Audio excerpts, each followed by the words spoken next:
Maligayang araw ng paggawa po sa ating lahat. Ako si Benison Estareja.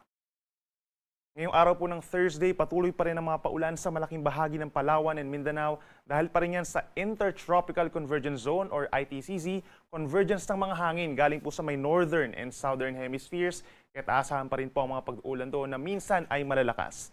Samantala yung mainit na hangin naman, galing sa silangan, also known as the easterlies, umiihip pa rin po sa natitirang bahagi ng Luzon and Visayas at aasahan pa rin po yung mga pulu-pulong mga paulan lalo na sa may eastern portion ng Visayas.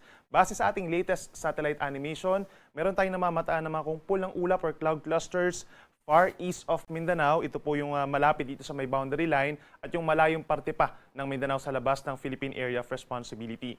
Yung nasa may boundary line po, possible na may mabuo diyang low pressure area sa susunod na 24 oras or hanggang bukas ng madaling araw. And this low pressure area ang inaasahang magpapaulan sa marami pang lugar sa ating bansa, particular sa may Southern Luzon and Visayas hanggang sa weekend. Kaya patuloy po natin itong mamonitor. Mababa naman yung chance na maging isang bagyo pero inuulit natin makakaapekto at posibleng mag-cause pa ng mga pagbaha at landslides in many areas of our country.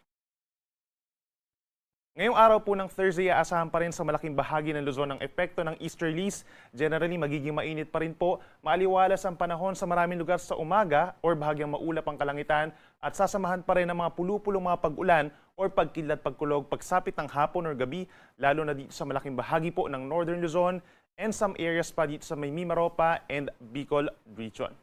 Sa Metro Manila, ang temperatura ay mula 24 hanggang 34 degrees with some chances of isolated rain showers late in the afternoon. Habang dito naman sa may Baguio City, presko pa rin po ang panahon from 17 to 23 degrees Celsius. Sa ating mga kababayan po sa Palawan at sa mga mamamasyal po doon, magbaon po ng payong or pananggalang sa ulan dahil magpapatuloy po ang mga minsan malalakas na ulan dito sa mga mainland Palawan. Epekto pa rin yan ng Intertropical Convergence Zone. Habang dito sa may Visayas, pinakamataas pa rin ang tsansa ng mga pag-ulan sa may eastern portion, lalo na sa may eastern Samar, epekto ng easterlies. Sa natitirang bahagi ng Visayas, bahagyang maulap at minsan maulap pa rin po ang kalangitan, umaga hanggang sa hapon, and then may mga tsansa pa rin po ng mga isolated rain showers or thunderstorms. Temperatura natin sa may Metro Cebu hanggang 33 degrees, sa may Palawan hanggang 31 degrees lamang, pero pinakamainit sa may Iloilo yung air temperature hanggang 34 degrees Celsius.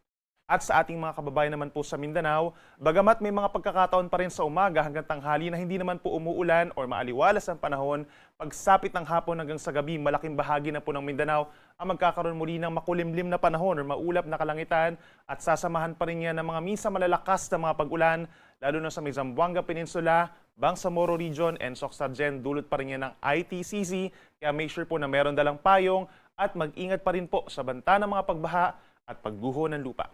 Temperatura natin sa may Zamboanga City and Davao City hanggang 32 degrees Celsius. Kahapon po nakapagtala tayo ng pinakamataas na heat index sa may Dagupan City, Pangasinan hanggang 46 degrees Celsius. At sinundan naman po sa may Cavite City and Masbate City na hanggang 44 degrees kahapon ng tanghali. And over Metro Manila, umabot din sa delikadong level ng heat index 43 degrees sa may Pasay City at 39 degrees naman dito sa may Quezon City. At para naman sa ating forecast heat index for today, posible yung pinakamataas na heat index sa may Cavite City at Tanawan City sa Batangas hanggang 45 degrees Celsius. Susundan dito sa may Pasay, mas aangat pa po yung ating mararamdamang init dito sa tanghali, posible hanggang 44 degrees at mananatili ang 39 degrees over northern portion of Metro Manila. Kitang-kita naman dito sa ating mapa yung kulay orange or dangerous levels of heat indices ay mataas ang tsansa dito sa may malaking bahagi po ng Luzon.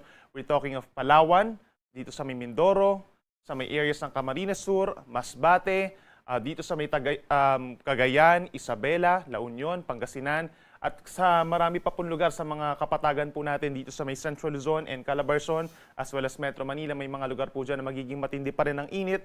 Kaya make sure po na hydrated pa rin tayo at kung lalabas ng bahay, magsuot lamang po ng preskong damit at saka po magdala ng pananggalang sa init para iwas sikat ng araw po na direkta, kagaya po ng payong, sombrero or even yung ating mga fans. At para po naman sa detalyado pang heat index forecast, iskan lamang po yung QR code na nakikita nyo sa inyong screen or bisitahin pa rin yung pag-asa.dust.gov.ph/weather/heat-index. Para naman sa lagay ng ating karagatan, wala po tayong aasahan pa rin na gale warning hanggang sa weekend. Mananatili pa ring banayad ang taas ng mga pag-alon in many areas or seaboards of our country. Nasa kalahati hanggang 1 metro sa malayong bahagi po ng Pangpang. Posible pa rin umabot sa hanggang 1.8 meters or sa 1.5 hanggang 2 metro ang taas ng mga pag-alon kapag meron tayong mga thunderstorms kung saan medyo lumalakas yung hangin kaya medyo tumataas din po yung mga pag-alon.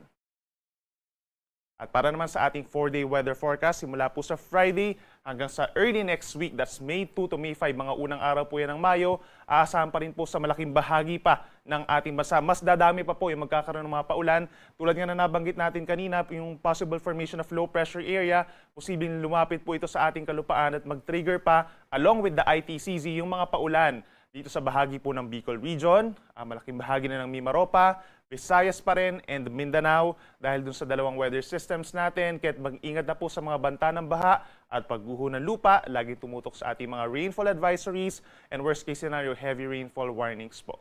At sa natitirang bahagi ng Luzon, itong northern and central portion, Metro Manila and Calabarzon, naasahan pa rin po yung bahagyang maulap at minsan maulap na kalangitan for the next 4 days. At meron pa rin tsansa po ng mga isolated rain showers or thunderstorms, lalo na sa may eastern Luzon.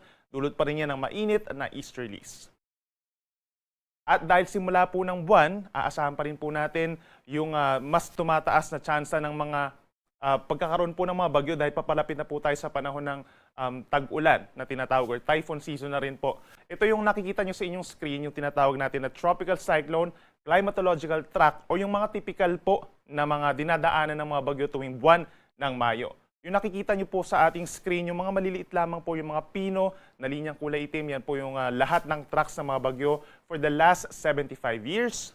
Yung ating nakikitang mga kulay dyan, yung mga matitingkad na dilaw, ibig sabihin po, yun yung mga areas na madalas dinadaanan ng mga bagyo. Kapag naman medyo mapush siya or kulay puti, bihira or minsan lamang po daanan ng mga bagyo.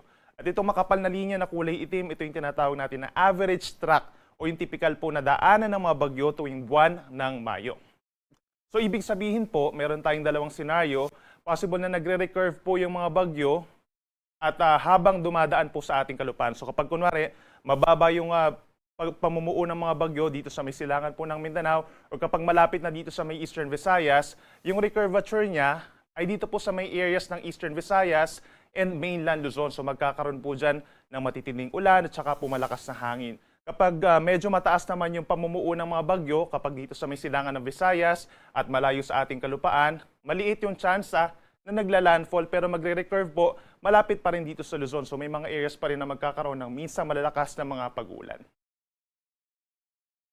And for this year po, May 2025, yung forecast po natin na bagyo isa or dalawa at yung una nating bagyo na papangalanan po ay Auring, nasusundan naman ng bagyong Bising.